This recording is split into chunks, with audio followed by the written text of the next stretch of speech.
Welcome to Indian authentic recipe. நான் உங்கள் கௌரி சங்கரி. இன்றைக்கி நாம் செய்ய போகிறது, நம்ம வீட்டில் எப்போவும் இருக்கிற பொருட்களை வச்சு சூப்பரான டேஸ்ட்டில் ஈஸியாக ஒரு குழம்பு தாங்க.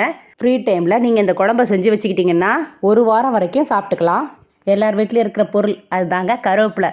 இந்த கருவேப்பிலையை வச்சு இன்றைக்கி அருமையான குழம்பு வைக்கிறது எப்படின்னு பார்க்கலாம். 2 கையளவு கருவேப்பிலை எடுத்து நல்லா கழுவிட்டு ஈரம் இல்லாத மாதிரி தொடச்சி எடுத்து வச்சுக்கணும். இதுக்கு நீங்கள் நல்லா கொழுந்தான ஃப்ரெஷ்ஷான கருவேப்பிலை எடுத்துக்கிட்டிங்கன்னா நல்லா வாசனையாக இருக்கும். அப்படி இல்லைன்னா வீட்டில் இருக்க கருவேப்பிலையை கூட நீங்கள் யூஸ் பண்ணிக்கலாம்.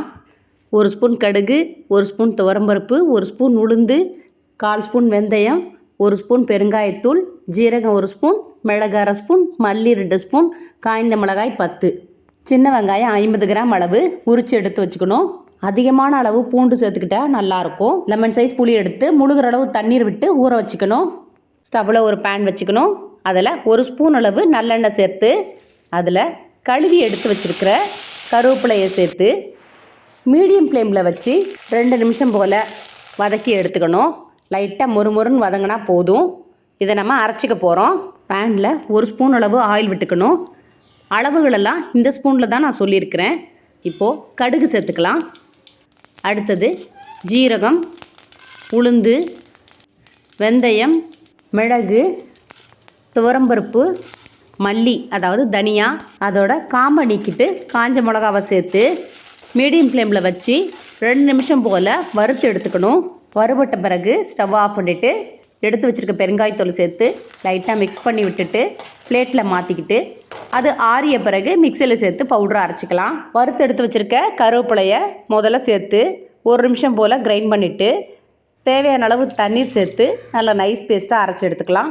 அடுத்ததாக வறுத்து எடுத்து வச்சுருக்கிற மசாலா ஐட்டத்தை சேர்த்து இதையும் பவுடராக அரைச்சி எடுத்து வச்சுக்கணும்.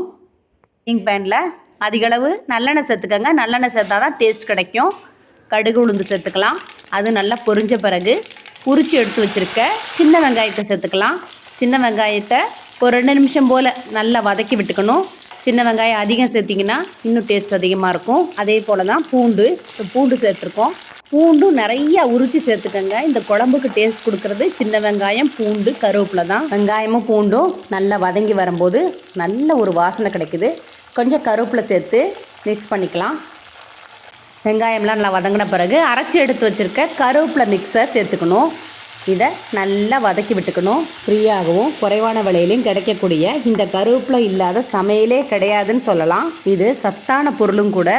நல்லா வதங்கிய பிறகு 2 கப் அளவு தண்ணீர் சேர்த்து நல்லா கரைச்சி எடுத்த புளியை சேர்த்துக்கணும். 1 ஸ்பூன் அளவு உப்பு சேர்த்துக்கணும்.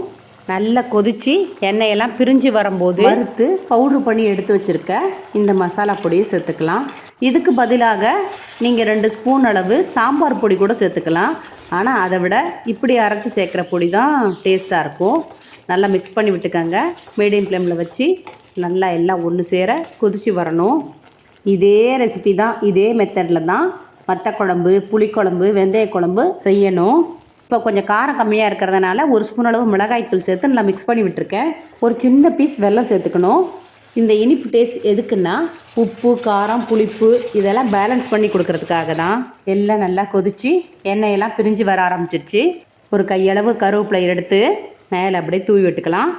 நல்லா கமகமன் வாசனையாக இருக்குது குழம்பு. பார்த்த உடனே சாப்பிடணும் போல் இருக்கிற இதை கருவேப்பிலை குழம்புன்னு சொல்லலாம். கருவேப்பிலை தொக்கு, கருவேப்பிலை ஊறுகாய், இப்படி எது வேணால் சொல்லிக்கலாம். சூடான வடித்த சாதத்தில் சுட சுட வச்ச இந்த கருவேப்பிலை குழம்பை சேர்த்து பிசைஞ்சு அப்படியே ஒரு வாய் எடுத்து சாப்பிட்டு பாருங்கள். அசந்து போயிடுவீங்க, அவ்வளோ டேஸ்ட்டாக இருக்கும். இன்னும் கொஞ்சம் டேஸ்ட் வேணும்னா அதில் நெய் அல்லது நல்லெண்ணெய் சேர்த்து சாப்பிடுங்க. சாதத்தோடு மட்டுமில்ல, இட்லி, தோசை இதோடு வச்சு சாப்பிட்டாலும் சூப்பராக இருக்கும். தேவைப்படும் போது எடுத்துக்கிட்டு ஃப்ரிட்ஜில் வச்சிட்டிங்கன்னா ஒரு வாரம் வரைக்கும் கெடாமல் அப்படியே இருக்கும். ட்ரை பண்ணி பாருங்கள். நன்றி.